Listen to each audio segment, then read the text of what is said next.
Salam alaikum, amis internautes, bienvenue sur votre chaîne préférée, votre chaîne leader IM Télé depuis Kermassar. Ce soir, nous avons un grand artiste, un Sependanan, quelqu'un qu'on ne présente plus, je veux nommer Youbou MC from Kermassar. Ok man la yóbbu MC de Kër Massar ins bi may takk dis bi ni Messi su la neexul merci danga may takku egsi soo yéexee sama yegsi soo ñëwee dootoo dellu si li ma yor si texte du jeex yoon naa teg ne yu neex man may rab si xol yi mu fes suñuy baab yi ngay weex dema woowee ku nay ndax munu ma leen a may ndax rapport yi ñu jaay te gisuma si ku ay ne dañ may takku rek fay li moo tax may rab di say këpp poobar indi ay munu ma déglu seeni coow ni dem leen job te bàyyi foo ko mënul football indil xoon wallaahi du ma daw maag yéen magan na ay xaj day matte ba na mbaw ngeen may nduroo booba da mbaaw da ngeen di daw ta dama gaaw da ngeen xeew man ma xew man may xiiru ngeen na ngeew li moo tax ma leew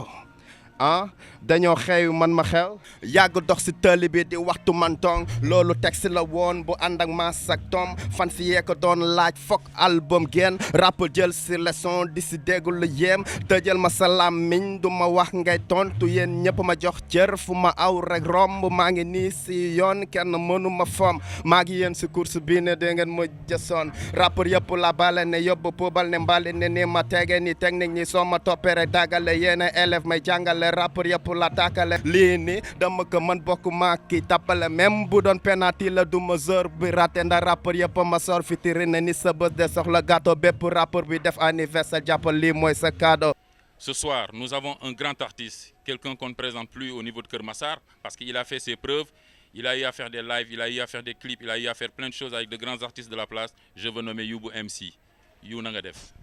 salaamaaleykum maa ngi leen di jaare di bég bu baax a baax si li ngeen ma fekk si fii muy Kër Massar bi nga xamante ni sama feer loolu moom mbégte la quoi waaw di leen nuyu di leen jaajëfal ngeen fekk ma tamit fi nga xamante ni fii la ñuy sañse tout le temps si lu bëri quoi di bége bu baax a baax. macha allah yu kontaan nañu ci ñëw seet si la parce que boobu ba léegi aussi ñu ngi lay topp ñu ngi topp sa liggéey. te wax dëgg yàlla dañ cee kontaan na parce que gis nañ ne toogoo benn yoon yaa ngi liggéey léegi nag dañoo bëggoon nga wax ñu kan mooy You bu MC. waaw comme ni ma koy waxee si njëlbeen bi rek man la Youbou MC xam nga dëkk Kër Massar ins bi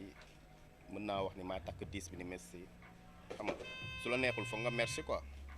parce que lépp fii laa ko defee Kër Massar te di wax ni tamit ku Youbou MC mooy dafa tëju woon di job mel ni ku ñu pini génn naa mokkal naa léegi kay fini ku ma may bit ma ni texte tegakaat technique bu soobee yàlla incha allah te wax naa leen Kër Massar incha allah comme ni ma ko waxee rek si njëlbeen maay takk diis bi te incha allah loolu day réussir quoi incha allah di ngeen gis lépp quoi dégg nga. kon nag dégg nañ la yaa takk 10 bi ah. yaa sunu numéro 10. voilà macha allah kontaan nañ ci loolu mais yu bëgg nañu xam kañ la yu tàmbalee def musique ak fan la yu tàmbalee musique. waaw parce que mën naa wax ni ba léegi yu tey ji gars yi ñu ngi koy seen fu sori mën naa wax ni kañ laa tàmbalee rap mën na ñaata at yoon bi gudd na tar na lan laa si taaj ku mos a déggu mos a dégg taaj te maa ngi jàpp te bàyyi lan moom si taaj foog ma tomp question bi te foog ma dégg taaj parce que mën nañu wax ni nit moom fi ngay tàmbalee doo xam quoi ay 2007 lañ si nekkoon di fo di si làmbaatu ba tey jii xam nga ba tey jii mën nañu wax ni lu ñu bëgg pour fël ba àdduna bi yëpp xam ko ñoo ngi si job bi nii fa lañ nekk nii instant yi quoi fa lañ toll voilà. ok bëgg nañu xam aussi mais yu lan moo tax nga choisir rap ak lan moo la inspiré ci rap bi ban artiste je veux dire aussi moo la inspiré ci rap bi ou ban groupe musical. waaw li ma inspiré si rap bi mooy kenn la rek quoi moom nim si yàlla Pakoti xam nga parce que sooy xool moom ba muy nekk si digg ndëndam si laa ko doon get sound nam ak yooyu quoi xam nga nit ku nekk am na koo xam ne tamit moo lay poussé si affaire bi moom ngay xool gëstu ko ba mu neex la ba mu doy la nga commencé di roy si moom parce que dafa doon bind texte yoo xamante ni dafa noble dafa dégg xam nga da nga koy déglu di xam carrément kii fu muy wax te dalay yee maanaam musique lu ñu yàgg di wax naan rap musique dëgg la ak yooyu quoi vraiment si moom laa royee si loolu doon foowantu si instrumental yeeg yooyu moom autant da doon génnee album day am benn instrumental boo xamante ni da koy def si dernier son bi ak yooyu quoi si laa doon jël di foo maanaam commencement bi da nga siy fo mais day dem ba doon si yow quoi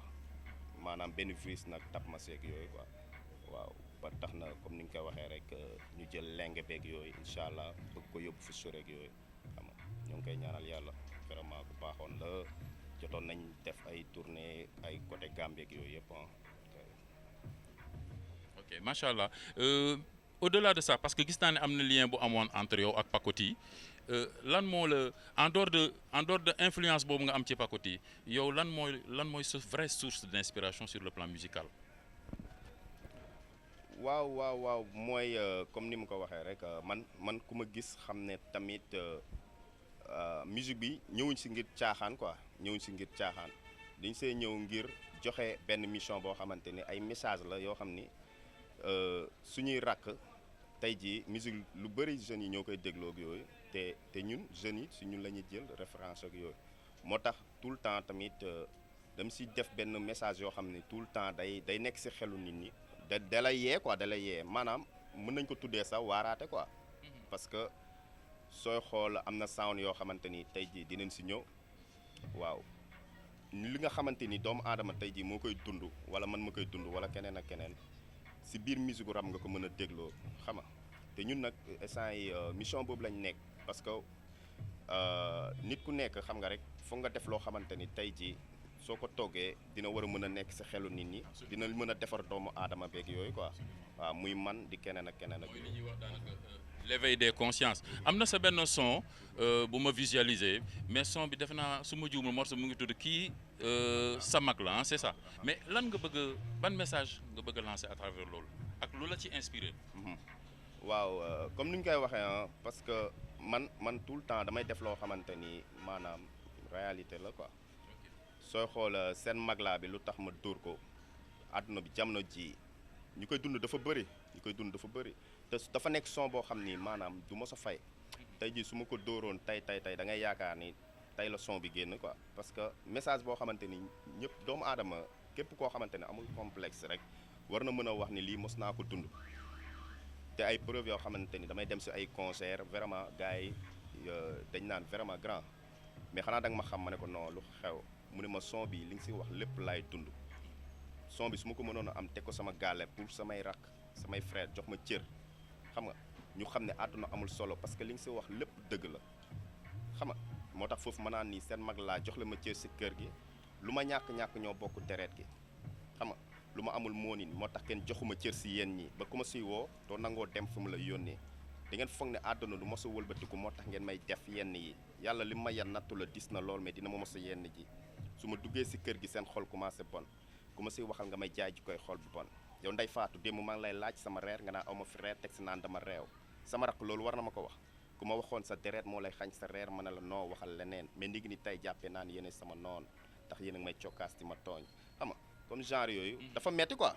dafa metti il faut que tamit doomu aadama yi xam ne tamit xam nga yàlla buur bi moom mooy bind te yamalewul quoi xam nga maanaam yow sa frère yow toll yenn situation yi rek doo ko jox di cër lu xew tamit doo ko yëgal wala beneen affaire xam nga loolu il faut que doomu aadama yi am si benn conscience boo xamante ni war nañ ko di bàyyi xel bu baax a baax xam nga surtout sa grand frère paa bi su demee moom la mooy paa bi maay taaw si kër gi ba bàyyi demee maay bàyyi si kër gi war nañ ma jox cër mais ni ngi ni tey dinaa génn seen kër ba keroog ngeen may jox cër fu mu mënta nekk bu leen ma wër si mbedd mi laay fanaan si sedd bu ñu ma abal sër bu yeboo sax ñu naan kii xanaa ki nekkul ku wér voilà loolu muy son bu am solo parce que dafay wane le matérialisme ci société bi ñuy dund donc loolu lu ñu war a bannir la c'est pas que da nga war a nekk ci gàlle bi yow yaay mag c'est vrai que amoo dara bon dañ la war a boddi donc dafa mel ni loolu lay son bi di expliquer te loolu ngay combattre foofu mais lan mooy sa rapport avec les rappeurs du Sénégal ban rapport nga am ak ñoom. waaw rapport bi ma am ak ñoom mooy jàmm boo xamante ni tey ci mën naa wax ni comme ni ma koy waxee ñoom ñëpp ma jox cër fu ma aw rek romb parce que cër boo xamante ni jox nañ ma ko te loolu respect la boo xamante ni dama see kontaan quoi génne naa benn son boo xamante ni gars yi dañ ne Youb MC classe lay def sa mais du classe damay defar rappeurs yi quoi damay defar artistes yi parce que sooy xool ay jamono lu yàggul rek artistes yi rappeurs yi ñoo ngi génne benn son boo xamante ni maanaam ay saaga la xam nga te maanaam xale yu ndaw yi comme ni ma la ko waxee tout le temps ñoom ñooy jàpp sa fréquence te ñoom ñooy doon sa référence xam nga moo tax ma génnee lii du mbapat arène la sóoraaleel bëre dóor. Alice lii may toog ni ma seen place texte bu tàng di seet na glace rap bu nekk na toog sa place nekkul a band di sàgg di glace dama la fenn di xëccoo roi ne benn la fee du fit droit ne fa tey du laaj deuxième chance du question par maire bi nga di jeex ñi dem si maire xale bi jàpp sa fréquence moom may doon sa référence foog leen rap bi gëm na Sénégal ak am bi dem France du reeme na tuxum taay ne li ngeen def yéen ko taay ni soo leen mën a tu tegan bàyyi xale bu reem ni mbéjal ta du saaga si public nga gis sa bopp mën a dàq saaga foofu bokk ni yoon du ma lay toog bu la baax la dama si roy booba dara du doy seex ñi dañ ma yab bu dul woon na li ma jar sama làmmiñ gën a saf na yab mën rap mën way ni laaw la cat kon xam nga ni maa leen fay sama marto moo leen di daaj ma bukk di xaccoo gay na yab xam nga ni mos ñu moo ko ndaa kenn si ñoom ni mënu ma daf si bind ni saag ma laa fi jënd rek ma laa fi indi ndax te saaga baax lii du mbapat aare la dooraale bëre door ñaari mbër yi neexal nañ te ñoom ñaar bëre door léegi wax ci jeex la des te temps bi bëre door naa ko door fekk ko ñoom ay partenaire lii du mbapat aare la dooraale bëre door ñaari mbër yi neexal nañ te ñoom ñaar bëre door léegi wax ci jeex la des te temps bi bëre door naa la door fekk ko ñoom ay partenaire Kër Massar la dëkk ni gëm nañ yóbbu loole dëgg xoolal bi ci wax la ma ko teg dafay naa bañ fii nii ku fi sax dama koy tëral mën a rabatal ma damay fëlal di dama napp ñi ma daan xeer tey dañu sëg mosuma bind si caaxaan bu si sax dale caaxaan yore arme soo ko mën a ger lu sa yoon sama yore seet policier ko ne sama sang yaakaaroon dama jaay tool sama noon du ma leen tam suñu sang ma damay toog soo am lëndu saa si lii mooy wane ni xam la nax gën ngeen respecté faadaak ma kuy xeexal que lu mën ni yàkkam ti gis ku la aat gën soo koy meej du la laaj ci mos dañ daje da nga faat yaa ngi lay def ay rek ci biir àll métier fama kontigal tamit fama ñëpp dal ma neen bi ragalu ma la yeba kontaan lu mën maa la gën a raw da nga doon jëm ëppal gis nga fële yam ku du sang yàgg na ba moo la gën a faral nga da taru da nga miir woon talata su taw gende dafa mer lii du mbapat arène la sóoraaleel bëre door ñaari mbër yi neexal nañ te ñoom ñaar bëre góor léegi wax ci jeex lu des ci temps bi bëre tur nang lu door teg ko si suuf say fan sa mer lii du mbapat arène la sóoraaleel bëre door ñaari mbër yi neexal nañ te ñoom ñaar bëre góor léegi wax ci jeex lu des ci temps bi bëre tur nang lu door teg ko si suuf say fan sa mer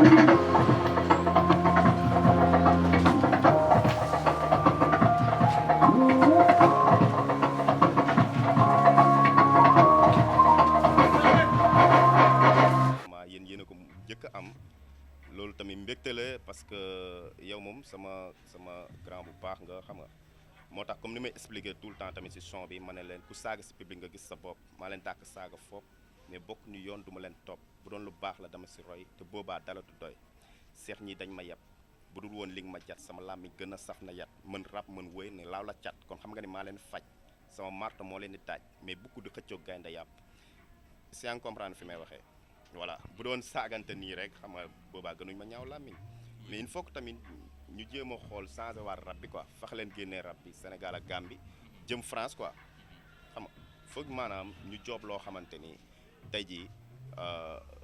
comme dañuy def ni Nigériens yi seen rap yi moo ngi partout dans le monde mais instant yi ñun sooy xool fii rek la yem Sénégal ak Gambie. noo gisee sunu rap bi à l'heure actuelle fi ñu toll nii moment bi. waaw moment bi nuñ ko kiiyee tamit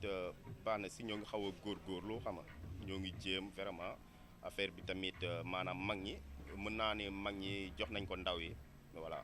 te loo gis tamit classe santé de see baax ak yooyu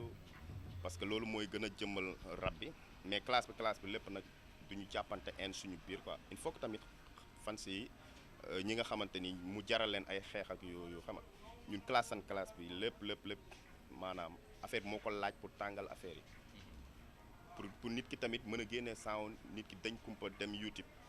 xam nga mais suñ daje woon si mbedd ak yooyu amul xeex def dara il faut que tamit ñu wax ko ndaw yeeg yooyu ñu bàyyi si xel bu baax a baax quoi te vraiment affaire bi moo ngi avancé gis naa ne moo ngi avancé bu baax a baax. am na solo lool sur le plan musical nan nga gisee comment ça s'appelle Sodav taxawaay ban la ñu am ci rappeurs yi fii noo ko gisee. ok waaw parce que loo gis rek tamit njiit da see baax xam nga ak ñi lay encadré xam nga ñi lay teg si yoon ñi lay teg si code ñi lay jox tamit sa droit xam nga parce que looloo tax droit d'auteur am solo ak yooyu quoi parce que maanaam sa musique loolu dina la wan ni tamit di nga ñafe benn côté parce que nga génnee sa benn son tamit dem protéger ko SODAV xam nga ñoom tamit ñuy topp say action pour télé yi teg say son ak yenn concert yu mag yi ngay am maanaam doo ko mën a topp sax mais waa SODAV tey jii ñoom ñooy nekk si suuf pour jàppale la si côté boobu maanaam artiste bi warul dox lépp quoi mais SODAV tamit dañ koy jaajëfal si côté boobu te di ko ñaan tamit xam nga ñuy jox gëdd tamit artistes yi loo xamante ni lépp loo xamante ni ñoo ko moom rek ñu jox leen ko parce que munuñ xëy rek dem si SODAV ne leen lii lañ fa am force mais lu ñu moom rek nañ ñu ko jox te yàlla tax ak yooyu quoi. absolument yow ban message ngay lancer jeunes yi ci guddi yi ñu toll nii gis nañ fi li fi xewoon yàggul dara manifestation yi amoon ci réew mi vraiment ñu ngi profité ci occasion bi di jaale population sénégalaise bi yëpp di wax ñi dem yàlla na leen yàlla yërëm xaare leen àjjana le mot de la fin c'est quoi. waaw di def nag doo dégg ma gis nga li ma yem gis nga li ma ñam ñun ñëpp a sañse wante nekkul ñoo nduroo man fu may solo mooy Saloum sop loo foog man damay sañse ba ñëpp ma sop laay omoro di leen béggee non di wax ni tamit maa ngi béggee ki nga xamante ni moom depuis Gambia la yee kooku sama xarit la dama dem Gambie mu teral ma tamit xam nga muy awa daam awa Touré voilà ak ñoom Pago Diagne gaa yëpp douanier bi Gambia voilà di wax ni tamit maa ngi remercier sama manager Cheikh Seck ak ki nga xamante ni moo yàgg nekk sama ginnaaw tamit muy Ali Cissé you know seen ki nga xamante ni moom mooy poussé ak ma dikkee voilà ma dikkee Diagne gaa yëpp maa leen di béggee di shout up gaa yëpp Mansour Ndiaye gaa yëpp maa leen di béggee di leen shout up di béggee tamit sama yëfu bopp kooku moom xoola fii la duñu tudd tur voilà kon di leen wax ni tamit yéen télé vraiment kontaan nañ vraiment yéen di nga nekk scène boo xamante ni ñëpp instant jamono ji ñu ngi leen di suivre parce que da ngeen mujjee ñëw mujjee fël dàkk fi lépp quoi dafa nice dañ leen di bégg bu baax a baax tout le temps dañ leen di recherche di leen check parce que lu am solo rek ngeen di indi quoi waaw ku dem ba seet si Youbbou MC rek kon xamal ni lu am solo rek la fi teg incha tamit sama xarit vraiment Wally Seck bu yàggul rek lañ jógee Gambie nii lañ àndoon dem Gambie xam nga voilà ba ñu ñibbisee tamit xëy na lii la ñu yàlla terroste xam nga di ko jaale Ndiago Europe ak ñoom Youssou gars yëpp maa leen koy jaale vraiment di ko jaale Sénégal àdduna yëpp jërëjëf. ami internaute ñu ngi profité di jaale la famille Seck sunu papa jóge fi muy papa Thione Seck donc ñu ngi koy ñaanal yàlla xare ko àjjana. Et puis voilà di wax aussi famille bi yàlla may leen xolu muñ àdduna moom nii la rek demal maa ngi ñëw Papa Thione nit ku baax un grand ami à moi et au nom de IM Télé nous en profitons pour présenter nos condoléances à toute la famille attristée à bientôt.